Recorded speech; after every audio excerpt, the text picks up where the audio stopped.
unfolding. After deliberating for some time, we decided to do what we do best, and that is a show about and with everyday people.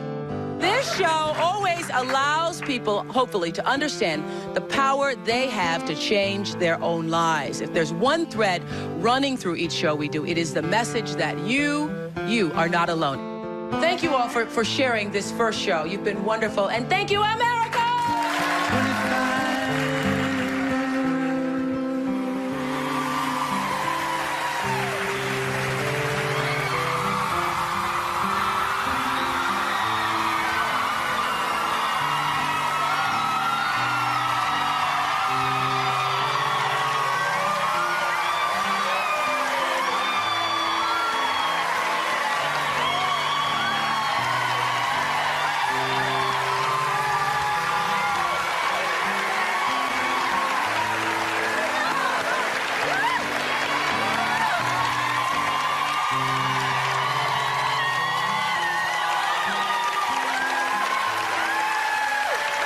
25. 25 years, and I'm still saying thank you, America. Thank you so much.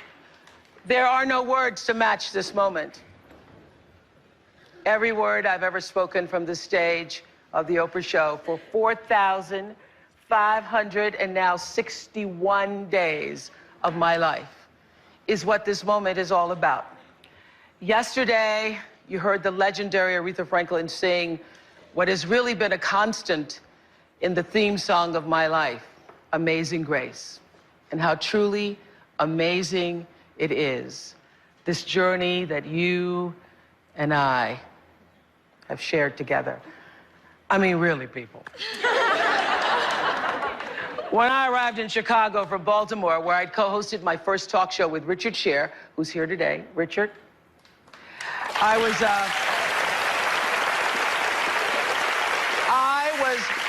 was just happy to get the job. And as you can see from my first day on AM Chicago at WLS, I had no publicist advising me, no stylist. There was no hair and makeup team, just a jerry curl and a bad fur coat.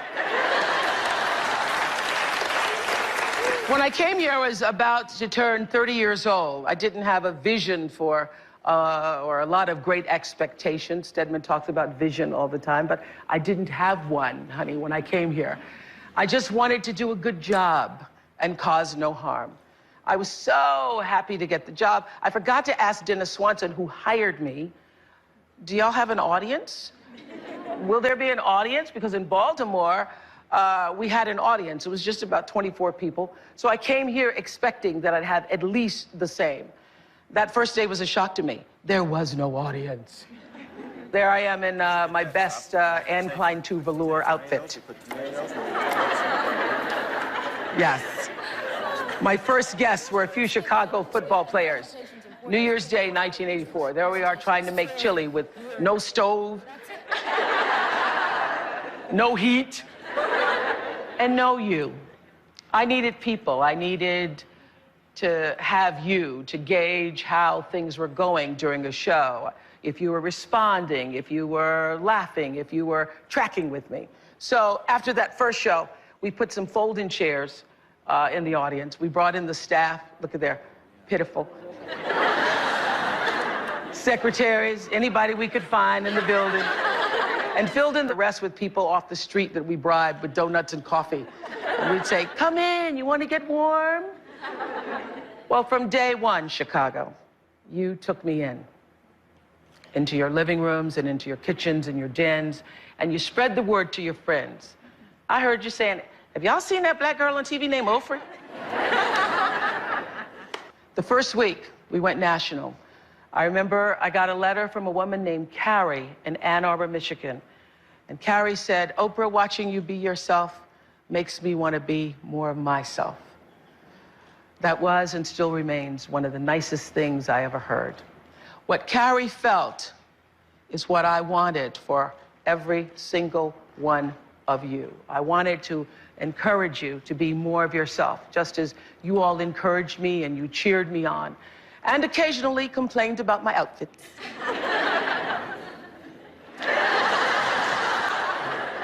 my big hair, whoa, and earrings the size of napkins. I now see you had every reason to, but at the time you couldn't tell me nothing. I thought I was styling pretty cute. But soon after I started the show, something shifted for me. It really did. I started the show as a job and was very happy to get the job, but it was not long before I understood that there was something else going on here, more than just job satisfaction. Something in me connected with each of you in a way that allowed me to see myself in you and you in me. I listened and grew, and I know you grew along with me. Sometimes I was a teacher, and more often you taught me. It is no coincidence that I always wanted to be a teacher, and I ended up in the world's biggest classroom. And this, my friends, will be our last class from this stage. So today, there will be no guests, there will be no makeovers, no surprises, really, no surprises. Surprise overload from United Center. You will not be getting a car or a treat. This last hour is really about me saying thank you. It is my love letter to you. I want to leave you all with the lessons that have been the anchor for my life and the ones that I hold most precious.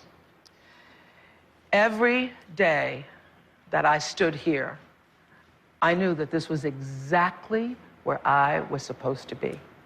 And there was many a day, Stedman can tell you, like so many of you, I came to work bone tired. And I often joke with my makeup team, my face is still in Cleveland, y'all. Can you get to Chicago by 9 o'clock? But I showed up because I knew that you were waiting.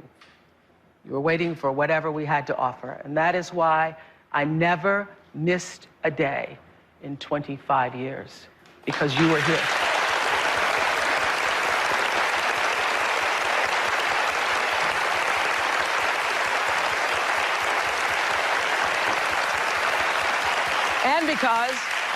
And because this is what I was called to do.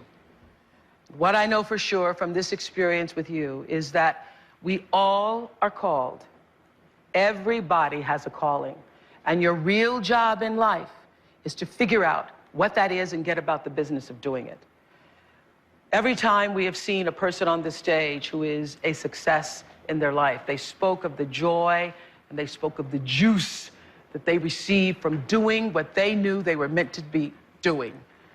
We saw it with the volunteers who rocked abandoned babies in Atlanta. We saw it with pie ladies, those lovely pie ladies from Cape Cod making those delicious pot pies. And we saw it even with prisoners, training puppies behind bars to be adopted by our wounded soldiers. Many of those inmates, for the first time, got to experience what it meant to love and be loved, and it took a dog to do it. We saw it every time Tina Turner, Celine, Bocelli, or Lady Gaga lit up the stage with their passion, because that is what a calling is. It lights you up, and it lets you know that you are exactly where you're supposed to be, doing exactly what you're supposed to be doing. And that is what I want for all of you. And hope that you will take from this show to live from the heart of yourself. You have to make a living, I understand that, but you also have to know what sparks the light in you so that you in your own way can illuminate the world. You know, when I started, not even I imagined that this show would have the depth and the reach that you all have given it. It has been a privilege for me to speak to you here in this studio, in this country, and in 150 countries around the world. On this platform, that is the Oprah Winfrey Show. You let me into your homes to talk to you every day. This is what you allowed me to do, and I thank you for that. But what I want you to know, as this show ends, each one of you has your own platform. Do not let the trappings here fool you. Mine is a stage in a studio. Yours is wherever you are, with your own reach, however small or however large that reach is. Maybe it's 20 people, maybe it's 30 people, 40 people, your family, your friends, your neighbors, your classmates, your classroom, your coworkers. Wherever you are, that is your platform, your stage, your circle of influence. That is your talk show. And that is where your power lies.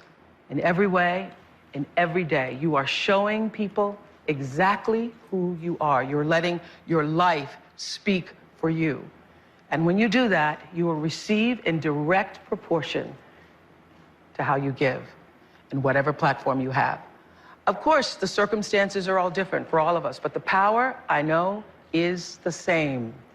You can help somebody, you can listen, you can forgive, you can heal. You have the power to change somebody's life. Look around and you'll see. You may not have to look any further than your own family or maybe even your own self. The power is the same. Everybody has a calling. Mine aligned with my profession, my job, but not everybody gets paid for it. But everybody is called. It may be your skill at listening, your talent for nurturing and mothering. Do not get it confused. It does not have to be some highfalutin something or something that makes you famous. We're all confused about fame versus service in this country. And one of my favorite stories is Marcia Kilgore, who founded the successful Bliss Spa. She was here years ago, and I remember going to her spa and getting a beautiful facial from her, so great. And I stood up on the table and I said, "This is the best facial I ever had." And she said, "That's because extractions, popping zits, are my passion." My great wish for all of you who have allowed me to honor my calling through this show is that you carry whatever you're supposed to be doing, carry that forward, and don't waste any more time. Start embracing the life that is calling you and use your life to serve the world.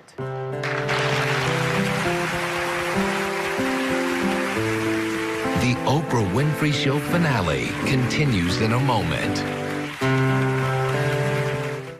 25 years have come and gone, and that story's still unfolding. I'm still feeling all that love from the last 2 days where my team put on the surprise of a lifetime for me. I still can't get over how they did it. You know, they rehearsed in only one day. Yeah, they're amazing. Everybody keeps asking me, was I surprised? Did you see my face? Good gosh, am I surprised? The only thing I kind of suspected was Maya Angelou, because I called her the day before and I said, "Maya, where are you?" And she said, "Somewhere.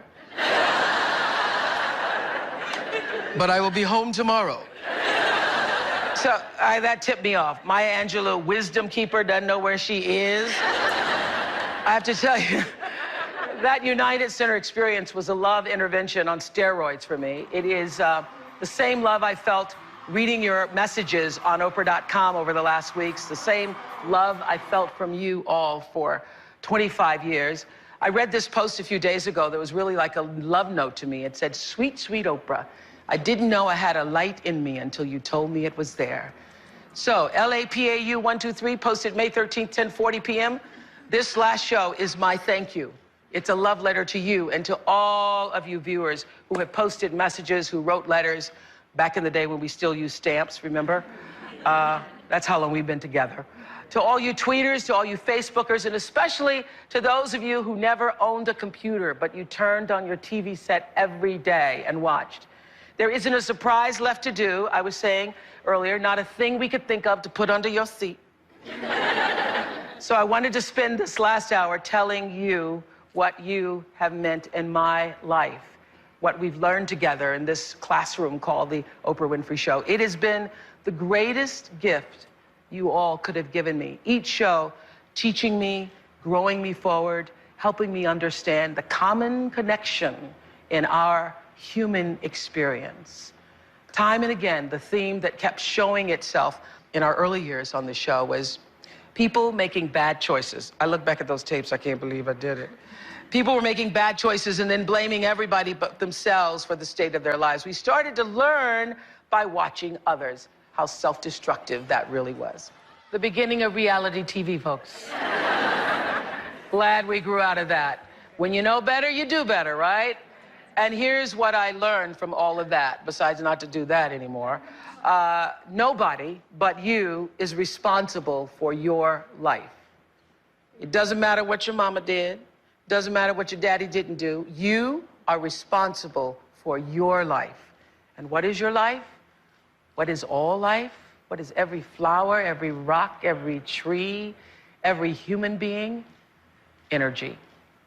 And you're responsible for the energy that you create for yourself, and you're responsible for the energy that you bring to others. One of the best examples of this was Dr. Jill Bolte Taylor, who was on the show talking about her book, My Stroke of Insight.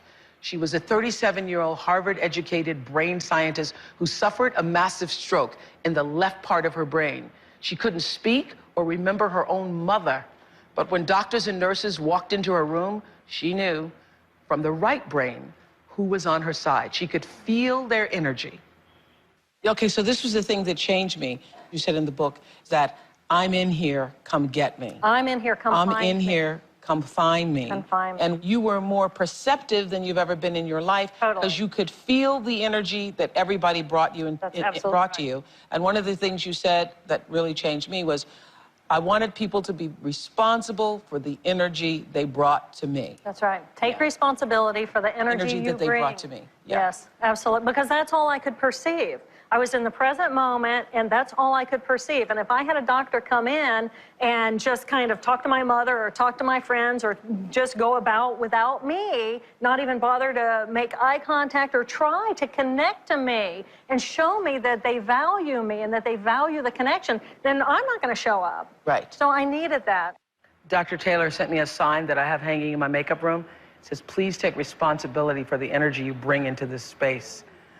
And I ask for the same thing in my home and at my companies. Thank you, Dr. Taylor, for that simple but powerful lesson.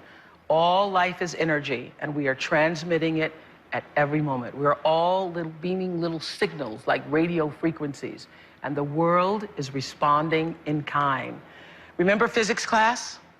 Remember physics class? Did you pay attention to Newton's third law of motion? Let me tell you, that thing is real.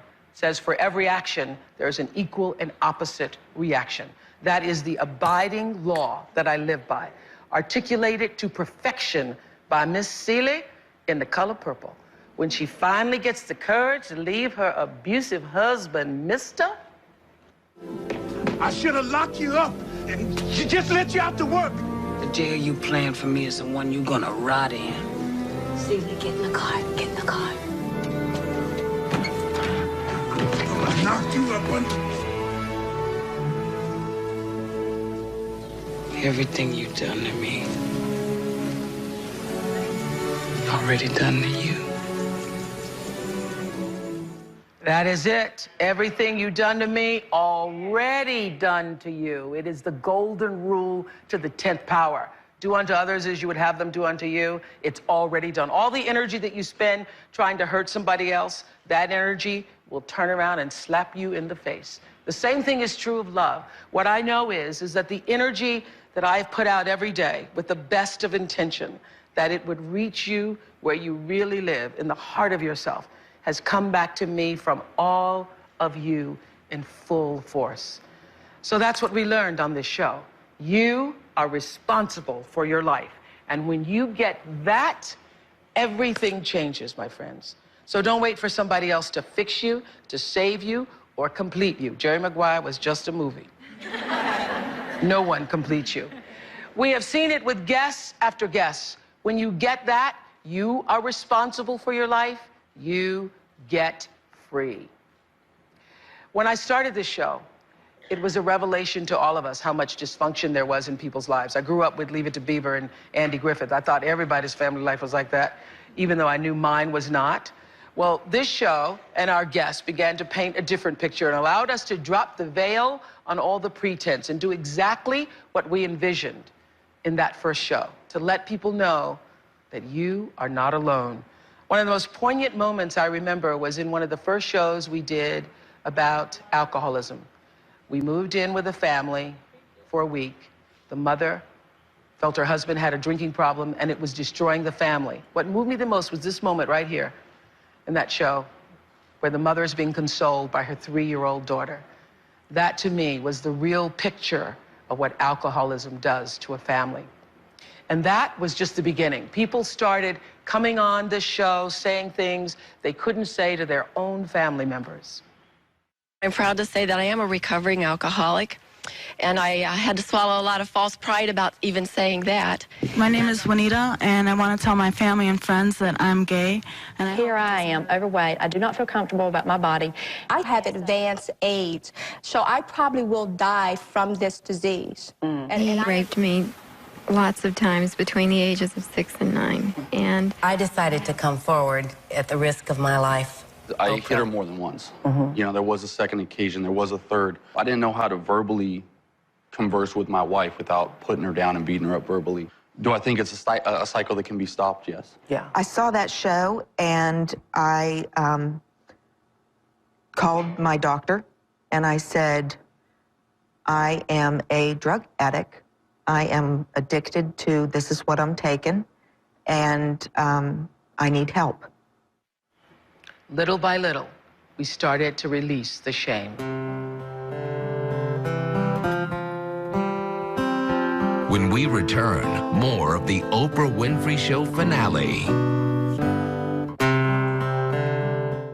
Closed captioning provided by the maker of the following product. 25 years. Here we are in our last hour of the Oprah Show. This one's for you, my friends. Courtney 310 posted on May 13th at 10 p.m. I've been watching your show for the whole 25 years. When the countdown started for the final shows, I was in denial. And though I'm sad to see it end, I take with me my gratitude journal, my aha moments, and most importantly, my sense of self that I dug deep to find because of you. I have to say, there is no higher compliment you all could pay me. And I thank you for the hours that you've shared with me. We learned a lot and we've had our share of hoopla. Woo, have we ever. I put myself in all kinds of contraptions. Rode in on a pooping elephant. Rappelled at Marine boot camp. And swung from a rope. And woke up my neighbors. Good morning, neighbors. The only thing I haven't done is jump from a plane, which my team has been asking me to do every year. And I know if we had gone 26 seasons, I probably would have caved. What amazes me when I look back at the volume of 4,561 shows is not just that we did this, but the variety and the complexity of the things that we did. You know, one day we're LOLing with Chris Rock. And the next day, we're at Walter Reed, spending time with soldiers who've lost their limbs. And the day after that, we're sitting with an entire family of heroin addicts. I learned from the guests on this show, no need to feel superior to anybody, because whether it's heroin addiction or gambling addiction or shopping addiction or food addiction, work addiction, the root is all the same. The show has taught me there is a common thread that runs through all of our pain and all of our suffering, and that is unworthiness, not feeling worthy enough to own the life you were created for. Even people who believe they deserve to be happy and have nice things often don't feel worthy once they have them. There is a difference, you know, between thinking you deserve to be happy and knowing that you are worthy of happiness. That never became clearer to me than this year in a moment I shared with Iyanla Vanzant, an expert who'd been a regular on our show 12 years ago. And we were trying to develop a show for her own show. She left to do a show with somebody else, and we hadn't spoken since. Take a look. I just wanted you to say you liked me, and you never did. But I will say that is absolutely, I will not accept that. I will not accept that as where I was in my heart, because I had offered, not only did I like you, I would leave the stage and give you the stage because I liked you so much. Can you hear? I didn't know that. Can you hear? But what did you think that meant? I couldn't receive it, Oprah. I couldn't recognize it. I didn't even know what it was. You gotta hear that. You gotta hear that, Oprah. I didn't even know what it was. I thought you wanted the work. I didn't think you wanted me. Oh my God. I got it. I got it. I got it. I got it. I got it. I got it. What I got was, we often block our own blessings because we don't feel inherently good enough, or smart enough, or pretty enough, or worthy enough.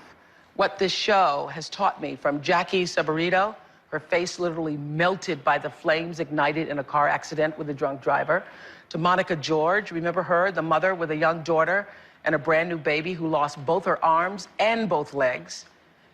The show's taught me you're worthy because you are born and because you are here. Your being here, your being alive, makes worthiness your birthright.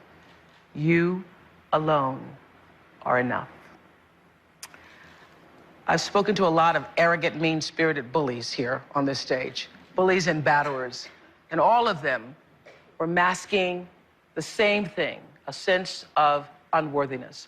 I've talked to nearly 30,000 people on this show, and all 30,000 had one thing in common. They all wanted validation. And if I could reach through this television, sit on your sofa, or sit on a stool in your kitchen right now, I would tell you that every single person you ever will meet shares that common desire. They want to know, do you see me? Do you hear me? Does what I say mean anything to you? Understanding that one principle, that everybody wants to be heard, has allowed me to hold the microphone for you all these years with the least amount of judgment. Now, I can't say I wasn't judging some days. Some days I had to judge just a little bit. But it's helped me to stand and to try to do that with an open mind and to do it with an open heart. It has worked for this platform, and I guarantee you it will work for yours. Try it with your children, with your husband, your wife, your boss, your friends. Validate them. I see you. I hear you. And what you say matters to me.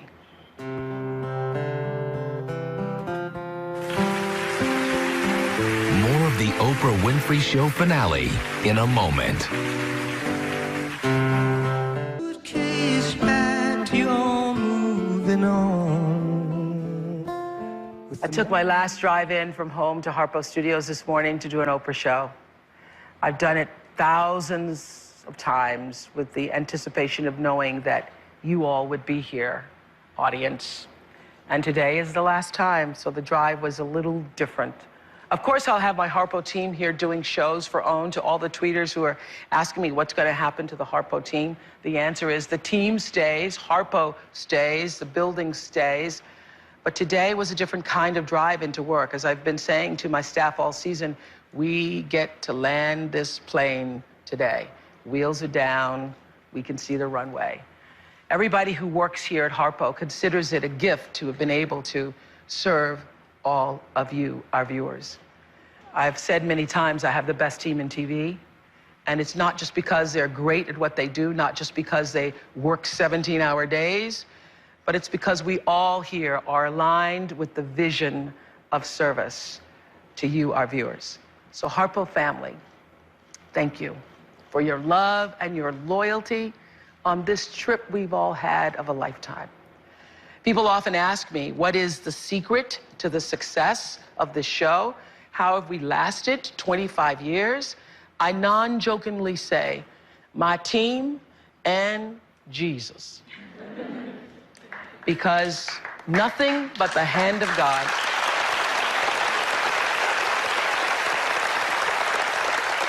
has made this possible for me. For all of you who get riled up when I mention God and you want to know which God am I talking about, I'm talking about the same one you talk about. I'm talking about the Alpha and Omega, the omniscient, the omnipresent, the ultimate consciousness, the source, the force, the all of everything there is, the one and only G-O-D. That's the one I'm talking about.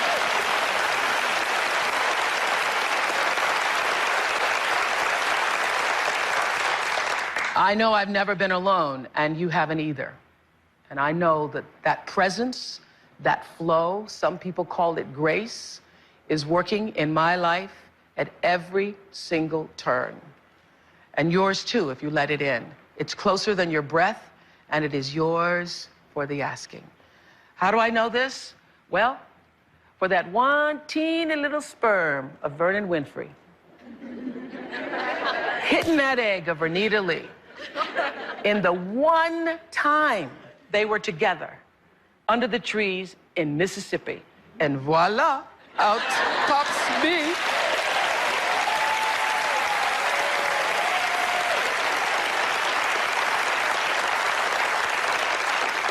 From Mississippi to this moment with you, I know what a miracle that is. I have felt the presence of God my whole life. Even when I didn't have a name for it, I could feel the voice bigger than myself speaking to me. And all of us have that same voice. Be still and know it. You can acknowledge it or not. You can worship it or not. You can praise it. You can ignore it, or you can know it. Know it. It's always there, speaking to you and waiting for you to hear it. In every move, in every decision, I wait and I listen. I'm still. I wait and listen for the guidance that's greater than my meager mind. The only time I've ever made mistakes is when I didn't listen. So what I know is God is love, and God is life, and your life is always speaking to you. First in whispers, and a whisper in your life feels like, that's odd, or that doesn't make no sense, or is that right? It's subtle, those whispers. And if you don't pay attention to the whispers, it gets louder and louder and louder. It's like getting thumped upside the head, like my grandmother used to do, just thump you upside the head. You don't pay attention to that, it's like getting a brick upside your head. You don't pay attention to that, the whole brick wall falls down. That's the pattern that I've seen in my life, and it's played out over and over again on this show. And so I ask you, what are the whispers in your life right now? What's whispering to you? And will you hear it? Your life is speaking to you. What is it saying?